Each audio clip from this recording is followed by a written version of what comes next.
Сүйүнчү, коронавируска каршы чыккандардан жүздөгөн адам айыгууда. Улуттук биотехнологиянын өнүгүү борбору вирус жуктура алгандардын 320 бейтапкы изилдөө иретинде эксперимент жүргүздү. Кытайда COVID-19 вирусуна каршы авиган препаратын колдонуп жатканын НХК телеканалы кабарлады. Улуттук биотехнологиянын өнүгүү борбору вирус жуктура алган 320 бейтапка колдонуп көргөнүн билдирди. Авиаган препаратын колдонгон бейтаптардын дене табы 2,5 суткада нормалдашса, кээ бирлеринки бул процесс 4 суткага чейин жеткен. Бул препарат бейтаптардын 4,5 күндө жөтөлдөн арылууга жардам берген. Ал эми авиаган препаратын колдонбогон бейтаптар 6 күн бою жөтөлүп токтогон эмес. Авиаган препаратын колдонгон бейтаптар 4 күндөн кийин кайрадан тест тапшырганда коронавирус жок болуп чыккан. Ал эми калган бейтаптар бул илдеттен арыла алган эмес. Азыркы учурда коронавирусун жуктура алгандардын саны 200 миңден ашса, 8 миңден ашуун адам каза тапкан. Булак компромисс кейжи. Асель менен Нурлан ажырашып кетиштиби? Белгилүү ырчы түгөлөр Нурлан Насип менен Асель Кадырбекова ажырашып кетишти деген ушактар соц тармактарда тарап жатат. Буга себеп Аселянын социалдык тармактагы баракчасына жазган постторунан улам ачыкка чыкты. Анан Асель учурунда апасынын үйүндө сыяктуу.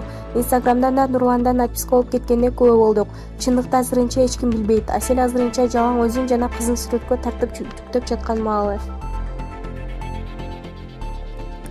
Даниел Ажиев Банги менен колдонгону белгилүү болду. Жалпы кыргызда озгалгыс сөздөр менен тилдеген видеосу таркаган Даниел Ажиев Ички иштер министрлигине жеткирилип 2 күндө камакка алынды.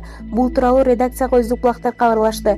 Маалыматка ылайык Даниел Ажиев Абакка киргизилгенден кийин бир нече анализдерди тапшырган. Анын жыйынтыгы менен Бангизаттын колдонуп жүргөнү белгилүү болгон.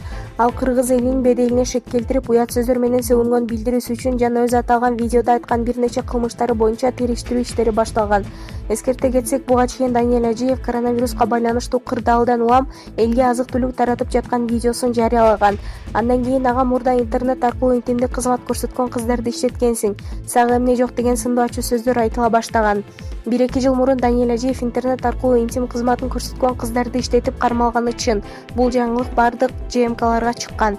Бул сындар айтыла баштаганда эле кыргыздар баарын келесиосуң деген сындуу сөздөр менен тилдеп Ажиев социалдык баракчасы аркылуу түз эфирге чыккан. Ал видео интернетке желдей тарап, аны Бангизатын колдонгон же мас абалында деген да сөздөр айтылып жаткан болчу. Мындан сырткары ал коронавируска каршы күрөшүү фондунун эсебине 7 миллион сом бөлөрүн айткан. Бирок которгону же которбогону али белгисиз. Булак медиа центр KG. Кыргызстанда коронавирус жуккан 14 жаңы учур катталды. Бул тууралуу өкмөт үйүндөгү маалымат жыйында Саламаттык сактоо министрлигинин Коомдук саламаттык сактоо башкармалыгынын башчысы Айнур Акматова билдирди.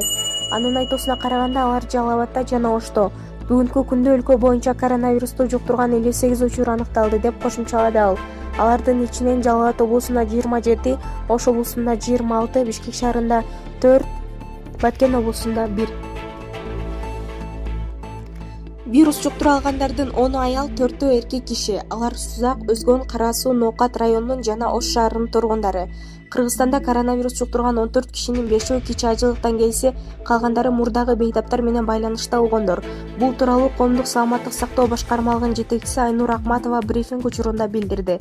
Анын айтымында коронавирус жуктурган 14 кишинин 7-өө Ош облусунан болсо, 7-өө Жалал Абадтан, дагырагы Сузакта 7, Өзгөндө 3, Ноокатта 2, ал эми Кара Суу району менен Ош шаарында бирден учур катталган. Вирус жуктура алгандардын 10 аял, 4 эркек киши. Алар 1 жаштан 68 жашка чейинки адамдар. 5 киши кичи ажылыктан келсе, 9 мурда оору катталган бейтаптар менен байланышта болгондор.